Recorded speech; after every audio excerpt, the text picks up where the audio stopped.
بسم اللہ الرحمن الرحیم۔ حضرت اسماعیل علیہ السلام کی پیدائش کے 13 سال بعد حضرت ابراہیم علیہ السلام کے بیٹے حضرت اسحاق پیدا ہوئے، جبکہ اس وقت حضرت اسماعیل علیہ السلام اپنی والدہ حضرت ہاجرہ سلام اللہ علیہا کے ساتھ مکہ مکرمہ میں رہائش پذیر تھے۔ حضرت ابراہیم علیہ السلام کی عمر جب 100 سال ہوئی اور حضرت سارہ کی عمر 90 سال کی ہوئی تو فرشتے حضرت ابراہیم علیہ السلام کے پاس آئے اور انہیں ایک سعادت مند بیٹے کی خوشخبری دی۔ چونکہ حضرت سارہ سلام اللہ علیہا کافی بوڑھی تھیں تو اس خوشخبری پر چونک اٹھیں، جس کو قرآن مجید میں کچھ اس طرح سے بیان کیا گیا ہے: ہم نے اس کو اسحاق علیہ السلام کی اور اسحاق علیہ السلام کے بعد یعقوب علیہ السلام کی خوشخبری دی، تو انہوں نے کہا میرے بچہ ہوگا، میں تو بوڑھیا ہوں اور میرے شوہر بھی بوڑھے ہیں، یہ تو بڑی عجیب بات ہے۔ فرشتوں نے کہا کیا تم اللہ سبحانہ و تعالیٰ کی قدرت سے تعجب کرتی ہو؟ اے اہل بیت، تم پر اللہ سبحانہ و تعالیٰ کی رحمت اور ان کی برکتیں ہیں۔ چنانچہ جس سال حضرت ابراہیم علیہ السلام نے خانہ کعبہ کی تعمیر کی، اسی سال حضرت اسحاق علیہ السلام پیدا ہوئے۔ اللہ سبحانہ و تعالیٰ قرآن مجید میں فرماتا ہے: اور ہم نے انہیں اسحاق علیہ السلام اور یعقوب علیہ السلام بخشے اور ان کی اولاد میں پیغمبری اور کتاب مقرر کر دی، اور ان کو دنیا میں بھی ان کا صلہ عنایت کیا اور آخرت میں بھی وہ نیک لوگوں میں ہوں گے۔ حضرت اسحاق کی پیدائش پر ہی ختنہ کا حکم آیا، چنانچہ حضرت ابراہیم علیہ السلام نے اپنا، حضرت اسماعیل علیہ السلام اور حضرت اسحاق کا ختنہ کروایا۔ حضرت اسحاق علیہ السلام جب 37 سال کے ہوئے تو آپ کی والدہ ماجدہ حضرت سارہ انتقال کر گئیں۔ اس کے بعد حضرت ابراہیم علیہ السلام نے آپ کا رشتہ ڈھونڈنا شروع کر دیا۔ حضرت ابراہیم علیہ السلام نے اپنے بھائی نحور کے بیٹے کی بیٹی ربکہ سے حضرت اسحاق علیہ السلام کی شادی کر دی۔ شادی کے وقت حضرت اسحاق کی عمر 40 سال تھی۔ خدا کی قدرت کہ شادی کے 20 سال تک ان کی کوئی اولاد نہ ہوئی، پھر آخرکار حضرت اسحاق علیہ السلام نے اللہ سبحانہ و تعالیٰ کی بارگاہ میں گڑ گڑا کر اولاد کی دعا کی، جو اللہ سبحانہ و تعالیٰ نے قبول فرمائی، اور بالآخر 60 سال کی عمر میں حضرت اسحاق علیہ السلام کو اللہ سبحانہ و تعالیٰ نے جڑواں بچوں سے نوازا۔ پیدائش کے اعتبار سے جو بڑا تھا اس کا نام عیسو رکھا گیا اور دوسرے کا نام یعقوب علیہ السلام رکھا گیا۔ جوان ہو کر عیسو بڑے نامور شکاری بنے، جبکہ حضرت یعقوب علیہ السلام نے غلہ بانی کا پیشہ اختیار کیا۔ آخری عمر میں حضرت اسحاق علیہ السلام نابینا ہو گئے تھے۔ ان کے دونوں بیٹے ہی والد کی بہت خدمت کرتے تھے۔ عیس اکثر اپنے والد حضرت اسحاق کو شکار کا گوشت لا کر کھلاتا تھا۔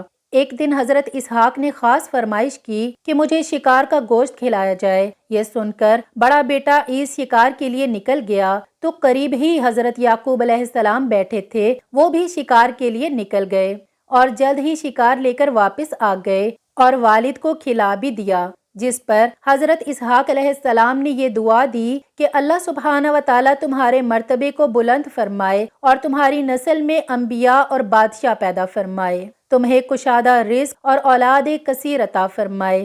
کچھ دیر کے بعد بڑے صاحبزادے شکار کا گوشت لے کر خدمت میں حاضر ہوئے اور تناول فرمانے کی درخواست کی، جس پر حضرت اسحاق علیہ السلام کو بڑا تعجب ہوا۔ وہ گویا ہوئے، اے بیٹے یہ کیا ہے؟ عیس نے کہا یہ وہ شکار کا گوشت ہے جس کی آپ نے مجھ سے فرمائش کی تھی۔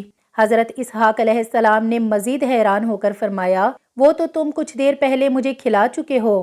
اب عیس کی حیران ہونے کی باری تھی۔ وہ بولے ابا جان، میں تو ابھی شکار کا گوشت لے کر آپ کی خدمت میں حاضر ہوا ہوں، اس سے پہلے تو میں نہیں آیا تھا۔ حضرت اسحاق علیہ السلام سمجھ گئے کہ وہ چھوٹے بیٹے یعقوب علیہ السلام لائے ہوں گے، چنانچہ آپ نے عیس کے لائے ہوئے کھانے کو بھی تناول فرمایا اور اسے دعا دی کہ تمہاری نسل سرسبز و شاداب زمین پر خوب پھلے اور پھولے، اور پھلوں اور رزق میں اللہ سبحانہ و تعالیٰ خوب برکت عطا فرمائے۔ اب عیس اپنے بھائی سے سخت ناراض رہنے لگا تو حضرت اسحاق علیہ السلام نے اپنے بیٹے یعقوب علیہ السلام کو حکم دیا کہ تم فوری طور پر شام چھوڑ کر اپنے ماموں کے پاس ہاران چلے جاؤ۔ حضرت یعقوب علیہ السلام کا نام اسرائیل کیسے پڑا، اس پر بھی 2 طرح کی روایات ملتی ہیں۔ ایک تو یہ کہ حضرت یعقوب نے ملک شام سے ہاران کی طرف ہجرت کی تو آپ دن کو چھپ جاتے اور رات کو سفر کرتے تھے، جس وجہ سے آپ کا نام اسرائیل پڑ گیا۔ اسرا رات کو چلنے والا اور ایل کے معنی دوست کے ہیں۔ آپ علیہ السلام نے چونکہ رات کا سفر اختیار کیا تھا، اس لیے آپ کا نام رات کے سفر کا دوست پڑ گیا۔ دوسری روایت یہ ہے کہ جب آپ نے ہاران کی طرف ہجرت کی تو راستے میں ندی پار کرنے سے پہلے آپ ایک آدمی سے گتھم گتھا ہو گئے۔ ساری رات کشتی ہوتی رہی لیکن کوئی فتح یاب نہ ہوا۔ اسی بنا پر صبح اس آدمی نے آپ کو اسرائیل یعنی اللہ کے بندے کا نام دیا۔ کہا جاتا ہے کہ وہ آدمی نہیں بلکہ اللہ سبحانہ و تعالیٰ کا بھیجا ہوا ایک فرشتہ تھا۔ اسی لیے حضرت یعقوب علیہ السلام کی آل اولاد کو بنی اسرائیل کہا جاتا ہے۔ حضرت یعقوب علیہ السلام کی 2 بیویوں اور 2 باندیوں سے اولاد 12 بیٹے اور 1 بیٹی تھی۔ بیٹی کا نام دینا تھا۔ حضرت یعقوب علیہ السلام نے لابان کی 2 بیٹیوں لیا اور راحیل سے شادی کی۔ لیا بن لابان سے حضرت یعقوب علیہ السلام کے 6 بیٹے پیدا ہوئے اور ان کے نام یہ ہیں: روبیل، شمون، لاوی، یہود، یسکار، زبلون۔ اور راحیل بن لابان سے حضرت یعقوب کے 2 بیٹے پیدا ہوئے: یوسف علیہ السلام اور بنیامین۔ بلہا باندی سے بھی حضرت یعقوب علیہ السلام کے 2 بیٹے پیدا ہوئے: دان اور نفتالی۔ اسی طرح زلفا باندی سے بھی 2 ہی بیٹے پیدا ہوئے: جاد اور عاشر۔ یہ سب فلسطین میں آباد تھے، لیکن جب حضرت یوسف علیہ السلام عزیز مصر بنے تو بے شمار اسرائیلی مصر میں جا کر آباد ہو گئے۔ اسی دوران بہت سے پیغمبر ان میں بھیجے گئے، جن میں حضرت ایوب علیہ السلام بہت مشہور گزرے ہیں۔ بنی اسرائیل ایک طویل اور شاندار حکمرانی کے بعد قبطیوں کی غلامی میں آ گئے۔ پھر ان کو اس غلامی سے حضرت موسیٰ علیہ السلام نے آزاد کروایا اور بنی اسرائیل کو لے کر حضرت موسیٰ علیہ السلام بحیرہ احمر کے پاس پھر سے فلسطین لے آئے۔ حضرت موسیٰ علیہ السلام کے بعد آپ کے بھائی حضرت ہارون علیہ السلام وہاں کے پیغمبر اور بادشاہ بنے۔ پھر ایک بہت طویل عرصے تک بنی اسرائیل نے فلسطین پر حکومت قائم رکھی۔ اس دوران ان پر اللہ سبحانہ و تعالیٰ کا خاص کرم تھا، بلکہ یہ اللہ سبحانہ و تعالیٰ کی لاڈلی قوم ہونے کا دعویٰ بھی کرتے تھے۔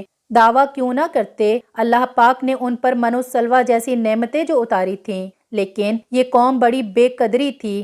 اللہ سبحانہ و تعالیٰ نے سینکڑوں نبی ان کی اصلاح کے لیے بھیجے، جن میں سے کچھ کا انکار کیا گیا، کچھ کو قبول اور بعض کو شہید کر دیا گیا۔ قرآن کریم میں ارشاد باری تعالیٰ ہے: جو لوگ اللہ سبحانہ و تعالیٰ کی آیتوں سے کفر کرتے ہیں اور ناحق نبیوں کو قتل کر ڈالتے ہیں، اور جو لوگ عدل و انصاف کی بات کہیں اور انہیں بھی قتل کر ڈالتے ہیں، تو اے نبی انہیں دردناک عذاب کی خبر دے دیجئے۔ اس آیت کی تفسیر خود حضور اکرم صلی اللہ علیہ وآلہ وسلم سے مروی ہے کہ بنی اسرائیل نے ایک وقت میں 43 نبیوں کو قتل کر ڈالا، اور جب ان کو سمجھانے کے لیے 100 بزرگ کھڑے ہوئے تو ان کا بھی کام تمام کر دیا۔ اس کے بعد بنی اسرائیل کے 2 باپ بیٹوں حضرت داؤد علیہ السلام اور حضرت سلیمان علیہ السلام کو اللہ سبحانہ و تعالیٰ نے عزت بخشی، اور وہ اللہ سبحانہ و تعالیٰ کے برگزیدہ پیغمبر اور فلسطین کے بادشاہ بنے۔ حضرت سلیمان علیہ السلام کی وفات کے بعد بنی اسرائیل کے 10 قبائل نے بغاوت کر دی اور اسرائیل کے نام سے فلسطین کے شمال اسرائیل نام سے ایک اپنی ریاست قائم کر لی۔ پھر 537 قبل از مسیح میں بابل اور نینوا کے حکمرانوں نے فلسطین پر حملہ کر دیا اور انہوں نے بڑے پیمانے پر اسرائیلیوں کو قتل کیا اور لاکھوں کی تعداد میں ان کو اپنا غلام بنا کر اپنے ساتھ لے گئے۔ 1917 میں برطانیہ کی حکومت نے اسرائیلیوں سے وعدہ کیا کہ فلسطین میں ان کی ایک آزاد حکومت بنائی جائے گی، لیکن اسرائیلیوں نے فلسطینیوں کو اپنے علاقوں سے نکال کر خود ہی ایک آزاد ریاست اسرائیل کا اعلان کر دیا، جسے ان کی پشت پناہی کرنے والے امریکہ، برطانیہ اور روس نے فوراً تسلیم کر لیا۔